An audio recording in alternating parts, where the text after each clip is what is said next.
Hari ini bukanlah akhir, tapi awal dari perjuangan yang lebih besar. Marilah kita bawa nama baik sekolah ini kemanapun kita pergi. Jadilah pribadi yang rendah hati, terus belajar, dan tak pernah berhenti bermimpi. Satu hal yang tak boleh kita lupa, kita pernah bersama di sini. Di tempat ini kita tumbuh bukan hanya sebagai pelajar, tapi sebagai manusia. Akhir kata, terima kasih atas kenangan, cinta, dan pelajaran yang telah kami terima. Doakan kami agar langkah kami ke depan selalu dalam lindungan Allah Subhanahu wa Ta'ala dan membawa manfaat bagi sesama. Terima kasih. Wabillahi taufiq wal hidayah. Wassalamualaikum warahmatullahi wabarakatuh. Teman-teman semua tahu nggak sih apa itu pidato? Pidato merupakan kegiatan mengungkapkan pikiran dalam bentuk kata-kata yang ditujukan pada orang banyak. Pidato juga diartikan sebagai cara menyampaikan ide atau gagasan dalam bentuk kata-kata dengan ekspresi wajah, intonasi suara, dan gestur. Umumnya, pidato disampaikan dengan menggunakan bahasa formal, bukan bahasa gaul ataupun bahasa dalam percakapan sehari-hari. Pidato memiliki bermacam-macam tujuan, di antaranya memberi informasi dan mengajak orang-orang untuk melakukan sesuatu. Informasi yang disampaikan dalam pidato berupa fakta dan data. Sebelum menyampaikan pidato, seorang pemberi pidato atau orator harus mengumpulkan fakta dan data atau informasi yang benar seputar topik yang akan disampaikan terlebih dahulu. Dalam praktiknya, pidato tidak hanya menuntut kemampuan berbicara yang baik, tetapi juga keterampilan dalam menyusun ide secara sistematis agar mudah dipahami oleh pendengar. Seorang orator dituntut untuk memiliki kejelasan dalam artikulasi, penguasaan bahasa yang tepat, serta kemampuan menjaga perhatian audiens melalui variasi intonasi, mimik, dan bahasa tubuh.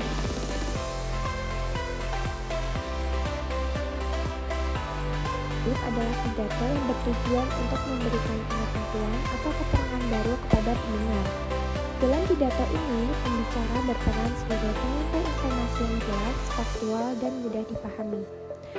Informasi yang disampaikan berupa pengumuman, laporan kegiatan, perkembangan terbaru, atau aturan baru yang perlu diketahui audiens. Jenis pidato yang kedua yaitu pidato persuasif.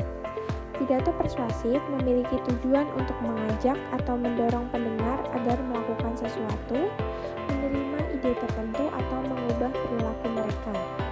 Dalam pidato ini, pembicara berusaha meyakinkan audiens dengan kata-kata persuasif, bahasa yang menyentuh, serta ajakan yang jelas. Pidato jenis ini biasanya menggunakan kata-kata ajakan seperti marilah, ayo, hendaknya, sebaiknya, yang tujuannya membuat audiens merasa tergerak untuk bertindak sesuai isi pidato. Jenis pidato yang ketiga yaitu pidato rekreatif. Pidato rekreatif ditujukan untuk menghibur, menciptakan suasana gembira sekaligus memberikan pesan positif. Isi pidatonya biasanya ringan, kadang diselipi humor, kisah lucu, atau cerita inspiratif sehingga audiens merasa senang dan tidak bosan mendengarkannya. Meskipun menghibur, pidato ini tetap menyelipkan nilai-nilai atau pesan yang bermanfaat. Selanjutnya kita memasuki struktur teks pidato. Struktur teks pidato yang pertama yaitu pembukaan, yang berisi salam pembuka, ucapan penghormatan, ucapan syukur atau pembuka doa, dan pengantar menuju isi.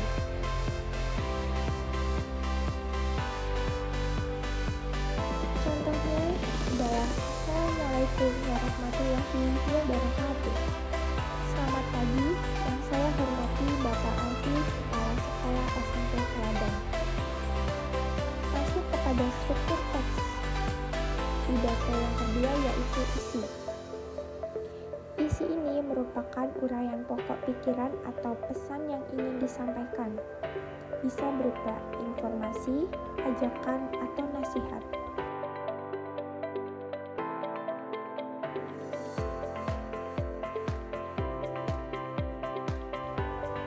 Contohnya yaitu, pada kesempatan ini saya ingin menyampaikan rasa terima kasih saya atas kepercayaan rekan-rekan semua yang telah memilih saya untuk menjadi ketua OSIS periode 2019-2020. Atau yang ketiga yaitu penutup. Penutup berisi kesimpulan singkat, harapan atau ajakan, serta salam penutup. Contohnya yaitu, demikian pidato ini saya sampaikan. Sekali lagi terima kasih atas kepercayaan teman-teman. Selamat pagi, wassalamualaikum warahmatullahi wabarakatuh. Bagaimana sih langkah-langkah dalam menulis teks pidato? Saat mendengar sebuah pembacaan pidato yang menarik, pernahkah kalian bertanya-tanya bagaimana cara menulis teks pidato? Bagaimana cara mereka menyusun kalimat yang dapat memikat pendengarnya? Tahukah kalian, sebelum menulis sebuah pidato, seorang pembuat pidato biasanya melakukan sejumlah langkah tertentu. Ada langkah-langkah yang harus dilalui seorang penulis antara lain.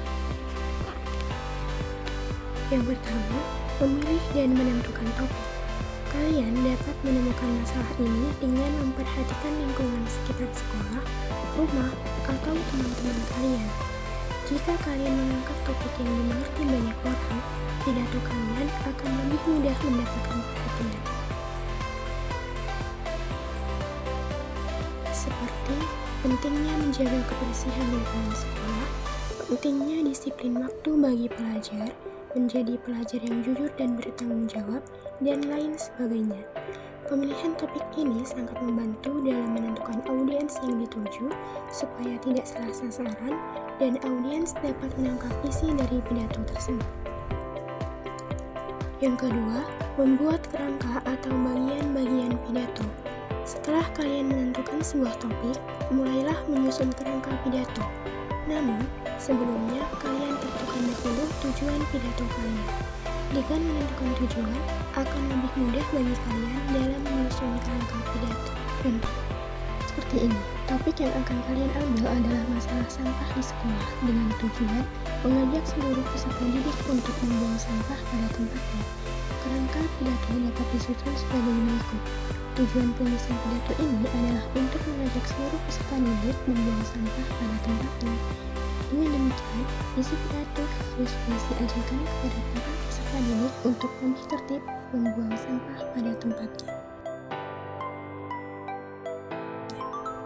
Dengan membuat kerangka pidato, kalian akan lebih mudah dalam membuat teks pidato karena sudah tersusun apa saja yang ingin disampaikan kepada audiens. Yang ketiga, mengumpulkan informasi yang terdiri atas fakta dan data. Setelah kalian selesai menyusun kerangka, mulailah mencari fakta dan data yang cocok untuk dimasukkan ke dalam teks pidato. Contoh fakta dan data diantaranya, sampah bertebaran di sekolah. Tong sampah ada di setiap kelas tetapi tidak dimanfaatkan secara maksimal. Banyak lalat di kelas, lalat dapat mendatangkan penyakit, yang disertai dengan penjelasan singkat contoh penyakit. Tujuan kalian mengumpulkan fakta dan data yaitu untuk mendukung argumen atau pidato kalian, supaya audiens percaya dan mengikuti apa harapan kalian menyampaikan pidato tersebut. Selanjutnya, menentukan waktu atau lamanya pidato jika pidato itu dipraktikkan. Menentukan durasi atau lama waktu pidato itu penting, supaya pidato kalian dapat disampaikan dalam waktu yang pas serta sesuai dengan situasi dan kondisi. Jika kalian mendapat kesempatan untuk berpidato dalam sebuah acara, bertanyalah kepada panitia durasi pidato yang mereka berikan untuk kalian. Sesuaikanlah panjang pidato dengan durasi yang ada. Kalian dapat membaca teks pidato kalian terlebih dahulu sebelum acara untuk mengetahui durasi pidato kalian. Yang terakhir, menulis teks pidato. Dalam pembahasan sebelumnya, kalian sudah mengetahui ke 3 bagian, yaitu 1. Pembukaan yang berisi salam dan sapaan kepada hadirin. Yang kedua, isi yang berisi hal-hal yang hendak kalian sampaikan kepada halayak, dan penutup berisi kesimpulan serta salam. Dari materi dan langkah-langkah menulis teks pidato, kalian terapkan menggunakan bahasa yang baku.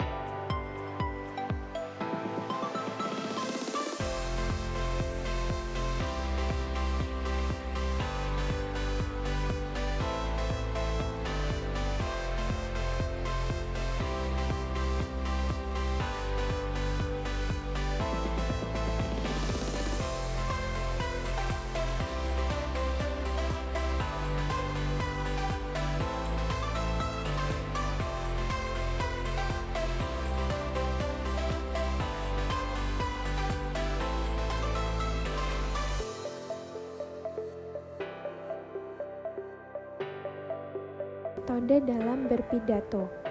Metode adalah cara yang teratur yang digunakan untuk melaksanakan suatu pekerjaan. Pidato juga disampaikan melalui beberapa cara. Ada orang berpidato dengan teks, ada juga yang tanpa teks. Teks berguna sebagai panduan agar pemberi pidato tidak melupakan hal-hal penting yang hendak disampaikan. Akan tetapi ada juga orang-orang yang suka berpidato tanpa teks karena sudah menguasai hal-hal yang ingin disampaikan. Metode-metode dalam berpidato yang pertama yaitu impromptu. Pidato ini biasanya disampaikan pada acara resmi. Pidato impromptu disampaikan tanpa persiapan atau dadakan dan tidak menggunakan naskah. Contohnya saat guru tiba-tiba menunjuk kamu untuk menyampaikan pendapat di depan kelas. Metode yang kedua yaitu manuskrip. Pidato ini biasanya menggunakan naskah atau pidato yang dibacakan langsung dari teks atau naskah yang sudah ditulis. Juru pidato membacakan naskah dari awal sampai akhir. Jadi pembicara tinggal membaca tulisan yang sudah disampaikan. Contohnya, Presiden membaca teks proklamasi pada peringatan 17 Agustus. Metode yang ketiga yaitu memoriter. Pidato jenis ini dilakukan dengan cara menghafal teks terlebih dahulu, lalu menyampaikannya di depan orang banyak. Kekurangannya, kalau lupa satu kata bisa membuat gugup. Langkah-langkah persiapan yang diperlukan lebih banyak terarah kepada usaha pengingat pesan pidato, di samping persiapan naskah yang baik. Contohnya, petugas upacara sekolah menyampaikan amanat setelah dihafalkan di rumah. Metode yang keempat yaitu ekstemporan. Pidato ini yang dikatakan pidato paling baik dari sudut teori komunikasi. Pidato ekstemporan dilakukan dengan membuat catatan kecil atau poin-poin penting saja. Pembicara tidak menghafal atau membaca penuh, tetapi menjelaskan dengan bahasanya sendiri berdasarkan catatan. Pidato ekstemporan sering digunakan oleh juru pidato atau pembicara yang mahir. Dalam pembicara, juru pidato tidak menggunakan naskah. Oleh karena itu, langkah-langkah persiapan harus dilakukan dengan baik dan matang. Contohnya, guru menyampaikan materi pelajaran di depan kelas dengan melihat poin-poin catatan.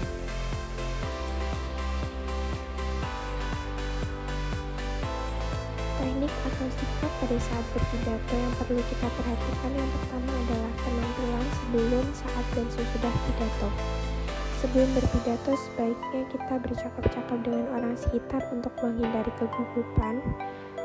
Kemudian, kita mempersiapkan diri dengan menggunakan pakaian yang rapi, menunjukkan sikap tenang dan simpatik. Pada saat berpidato, kita juga harus terlihat percaya diri dan berani menatap audiens. Kemudian, sesudah berpidato, kita sebaiknya mengucapkan salam penutup dan memperlihatkan wajah yang ramah seperti tersenyum. Sikap pada saat berpidato yang kedua adalah sikap berdiri.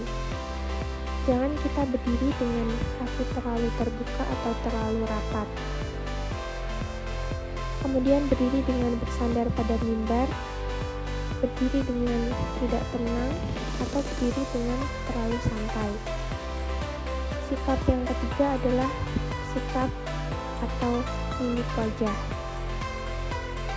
Hindari tertawa yang dibuat-buat, dahi yang berkerut, tersenyum terus-menerus, muka terlihat masam atau cemberut, kemudian terlihat gugup.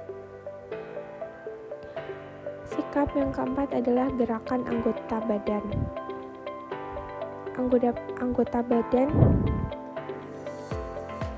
jangan terlihat terus bergerak pada bagian-bagian tertentu, gerakan yang canggung, kaku dan berdiri terpaku, menggaruk-garuk telinga, merogoh-rogoh sapu, memainkan pensil atau pulpen, berbicara dengan melihat terus-menerus teks, dan yang terakhir terlalu banyak melangkah atau berjalan.